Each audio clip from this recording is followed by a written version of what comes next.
যারা কম টাকায় K35 কিনছেন অনলাইন থেকে ডিজিটাল ক্রিয়েটর হওয়ার জন্য, তারা মনে রাখবেন যে এটি এত কম দামে আপনাকে ভালো কিছু দেওয়া সম্ভব না। আপনারা যারাই এটা নিতে চান, আপনারা একটু বাজেট বাড়িয়ে আর একটু দাম দিয়ে মিনিমাম 1500-2000 টাকার মধ্যে কিনবেন, যাতে হচ্ছে অনেক দিন ব্যবহার করতে পারেন এবং ভালো সাউন্ড কোয়ালিটি পান।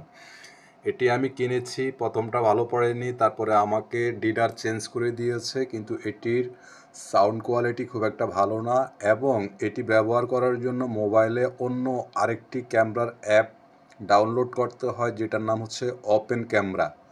তো যারা কিনেছেন তারা ওপেন ক্যামেরা নামের যে অ্যাপসটা আছে, সেই অ্যাপসটা ডাউনলোড করে সেটার অডিও সেটিংয়ে গিয়ে এক্সটার্নাল মাইক দেখায় দিয়ে ব্যবহার করতে পারবেন। আর যাদের ক্যামেরা সেটিংয়ে এক্সটার্নাল মাইক সেটিং করা আছে, অলরেডি ডিফল্ট সেটিং আছে, তারা সেখান থেকে দেখায় দিবেন।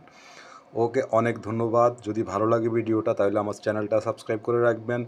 এরকম আরও ট্রিক্স অ্যান্ড টিপস নিয়ে আসবো পরবর্তী ভিডিওতে।